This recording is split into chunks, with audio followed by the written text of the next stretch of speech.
ست البيت بتزعل قوي من موضوع المرقة. تعالي نعملها في البيت سوا.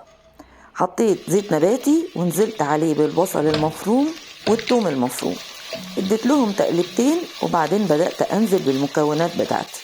بطاطس قطعتها مكعبات، فلفل رومي مكعبات، فلفل أحمر مكعبات، جزر برضو مكعبات، وبعدين كوسة مكعبات، والعيشة كلها في الوصفة دي مكعبات في مكعبات. نزلت بعد كده بالبصل الأخضر، احنا في الموسم بتاعه، وده التوم المفروم. اديت لهم تشويحتين كده مع بعض وقفلت عليهم الغطا عشان يدبلوا شوية.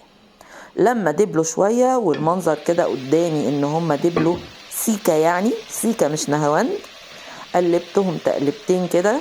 وبعد ما قلبت التقلبتين بتوعي دول رحت نازلة بالخضار. الخضار الطازة انا حطيت بقدونس فريش وحطيت كزبرة فريش. الكزبرة البلدي بتاعتنا بتدي تيست عالي قوي. نزلت بعد كده بكمية الملح والتوابل اللي كان من اهمها الكركم والكمون. هتلاقوني حطالكوا كل حاجة بالتفصيل. بعد ما نزلت بالتوابل بتاعتي كلها اديت تقليبة واتنين وتلاتة تاني للمكونات وقفلت الغطا بتاع الحلة. قد ايه؟ حوالي تلت ساعة على نار هادية جدا. ده المنظر.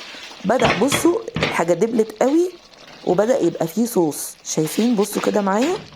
ايوه، الصوص اهو كده. يبقى احنا وصلنا للمرحلة اللي هتأهلنا ان احنا نخش في الحالة اللي بعديها، ان احنا نضربه في الخلاط او في الكيتشن ماشين او في الهاند بلندر حسب اللي عندك في البيت. حطيت بقى الصينية بتاعتي وحطيت ورق الزبدة وبدأت أفرد المرقة بتاعتي كويس قوي عليها. بعد ما بفردها وبهتم بأن السطح يكون متساوي، طبعا كانت أنا نظريتي إن أنا أعملها مكعبات، بس النظرية دي هتتغير لما أبدأ أدخلها. طبعا هسيبها الأول تبرد بره، ما ينفعش ندخل حاجة التلاجة وهي سخنة ملهلبة، ونفس الشيء بالنسبة للفريزر.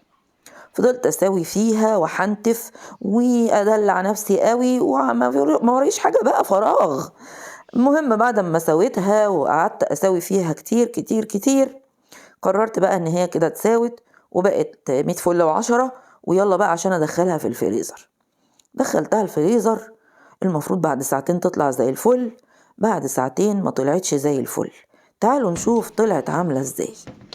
بدأت أطلعها من طبق الفويل عشان أشوف إن هي تكون اتجمدت. لقيتها طرية. بصوا، طرية.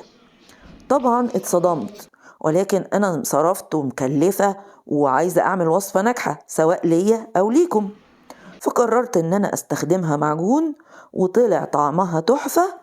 ويلا ناكل من جوه الحل.